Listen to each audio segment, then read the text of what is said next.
Hi, I'm Amanda. In this short film, I'll be telling the story of migration to South Australia, from the colony's beginnings to the present day.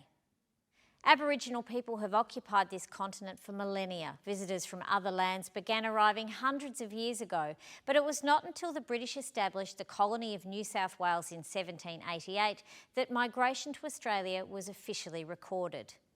We'll be charting the changing composition of the migrant population through time, using dots to represent the regions people came from: Britain and Ireland, Europe, Asia, Africa and the Middle East, and the Americas. The size of the dot indicates the size of the migrant population. In its early years, the colony of South Australia is mostly composed of people from Britain, with rapidly growing numbers from Ireland. It also becomes home to our first refugees, German Lutherans fleeing religious persecution. What's the story with Irish migration? I am so glad you asked me.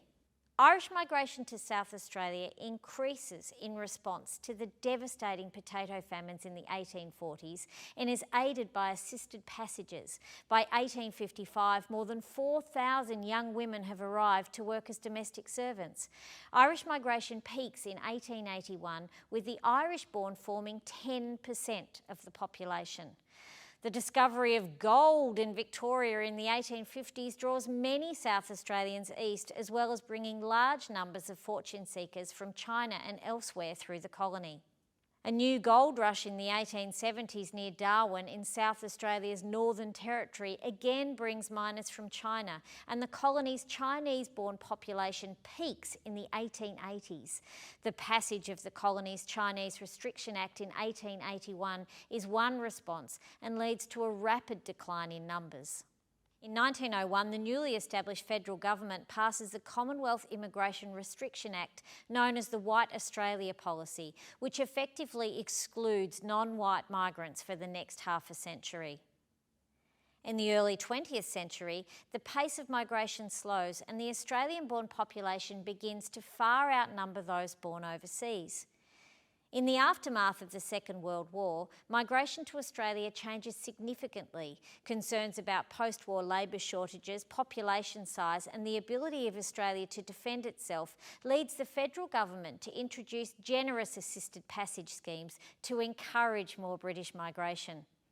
At the same time, tens of thousands of displaced persons from camps across Europe arrive in Australia under an agreement with the International Refugee Organisation. So how does this affect South Australia? The 1954 South Australian census lists significant numbers of overseas-born residents from previously unrepresented countries, including Bulgaria, Czechoslovakia, Estonia, Hungary, Latvia, Lithuania, Malta, the Netherlands, Poland, Ukraine and Austria. The assisted passage schemes continue until the 1970s and dramatically increase the number of European-born South Australians, in particular Greeks and Italians. This period also shows the last British spike. Why?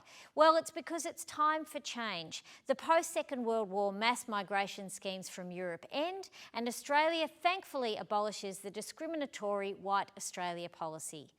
These changes reverberate through the last decade of the 20th century. From the 1970s onwards, Australia begins to accept migrants and refugees from non-European countries, including Malaysia, the Philippines, Vietnam, Cambodia and Korea.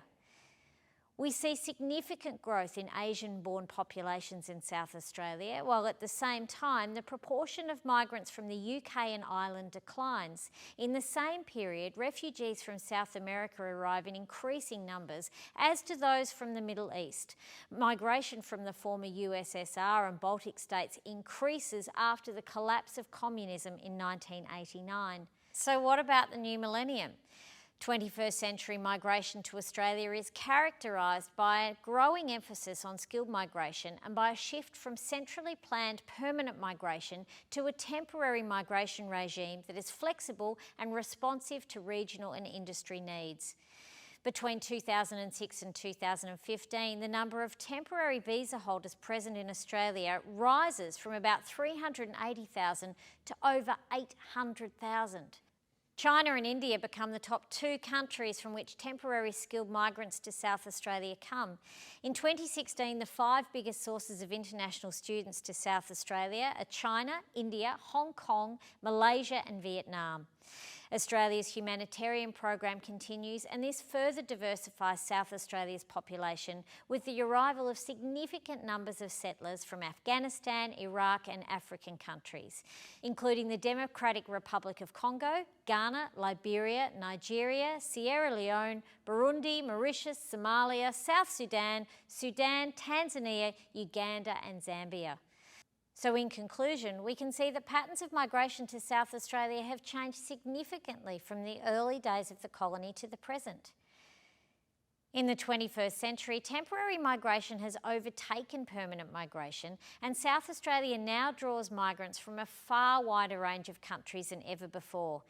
In 2011, almost half of South Australians were born overseas or had at least one parent that was. We come from almost 180 different countries, speak over 160 languages and contribute to a vibrant culture that values diversity and recognises the importance of migration to social and economic development.